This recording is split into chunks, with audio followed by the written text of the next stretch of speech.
Hi friends, Ganesha Chaturthi ಆಗಿರೋದ್ರಿಂದ ಇವತ್ತು ಗಣೇಶನ ಬಗ್ಗೆ ಒಂದು ಸ್ಪೆಷಲ್ ಗಣೇಶನ ಬಗ್ಗೆ ಇವತ್ತು ನಾವು ಮಾತಾಡೋಣ.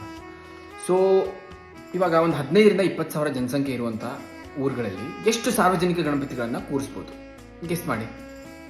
ನೀವು ಹೇಳ್ಬೋದು ಒಂದು 15 ಗಣಪತಿನಾದರೂ ನಾವು ಸಾರ್ವಜನಿಕವಾಗಿ ನೋಡ್ಬೋದು ಅಂತ. ಸೊ ಯಾಕಂತ ಹೇಳಿದರೆ ಇವಾಗ ಗಲ್ಲಿಗಳಿಗೆ ಅವ್ರು ದೊಡ್ಡದು ಕೂರಿಸಿದ್ದಾರೆ, ಸೊ ಅವ್ರಿಗಿಂತ ನಾವು ದೊಡ್ಡ ಕೂರಿಸ್ಬೇಕು, ಅವರು ಡಿ ಜೆ ಹಚ್ಚಿದ್ದಾರೆ, ಸೊ ನಾವು ಅದಕ್ಕಿಂತ ದೊಡ್ಡ ಡಿ ಜೆ ಹಚ್ಚಬೇಕನ್ನುವಂಥ ಒಂದು ಪೈಪೋಟಿ ಬೆಳೆದಿದೆ ಇವಾಗಿನ ಕಾಲದಲ್ಲಿ. ಆದರೆ ಕ್ರಾಂತಿವೀರ ಸಂಗೊಳ್ಳಿ ರಾಯಣ್ಣನ ಬಲಿದಾನದ ಭೂಮಿ, ಸ್ವಾತಂತ್ರ್ಯ ಹೋರಾಟಗಾರರನ್ನ ಗಲ್ಲಿಗೇರಿಸಿದಂಥ ಒಂದು ಕರ್ಮಭೂಮಿ ನಂದಗಡ. ಸೊ ಅಲ್ಲಿ ಒಂದು 15,000-18,000 ಜನಸಂಖ್ಯೆ ಇದ್ದರೂ ಒಂದೇ ಒಂದು ಗಣೇಶನನ್ನು ಸಾರ್ವಜನಿಕವಾಗಿ ಒಂದೇ ಒಂದು ಗಣೇಶನನ್ನು ಕೂರಿಸ್ತಾ ಬಂದಿದ್ದಾರೆ ಕಳೆದ 80 ವರ್ಷಗಳಿಂದ.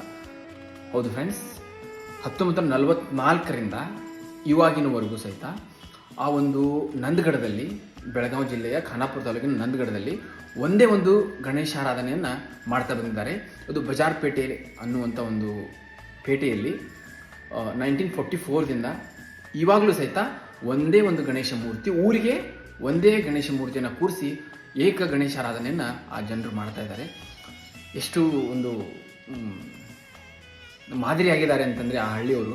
ಒಂದು ಖುಷಿಯ ಸಂಗತಿ, ಇಡೀ ಊರು ಸೇರಿಕೊಂಡು ಒಂದೇ ಒಂದು ಗಣೇಶನಾಧನೆಯನ್ನು ಮಾಡಿ ಸಂಭ್ರಮದಿಂದ 11 ದಿನಗಳ ಕಾಲ ಅದನ್ನು ಪ್ರತಿಷ್ಠಾಪನೆ ಮಾಡಿ ಸಂಭ್ರಮದಿಂದ ಕಳಿಸ್ಕೊಡ್ತಾರೆ. ಸೊ ಇಡೀ ಒಂದು ನಂದಗಡ ಗ್ರಾಮ ಎಲ್ಲ ಜಿಲ್ಲೆಯ ಎಲ್ಲ ತಾಲೂಕುಗಳಿಗೆ, ಎಲ್ಲ ರಾಜ್ಯಗಳ ಜನರಿಗೆ ಒಂದು ಮಾದರಿಯಾಗಿದೆ ಅಂತ ಹೇಳಿದರೆ ತಪ್ಪಾಗಲಿಕ್ಕಿಲ್ಲ. ನೀವೇನಂತೀರಿ?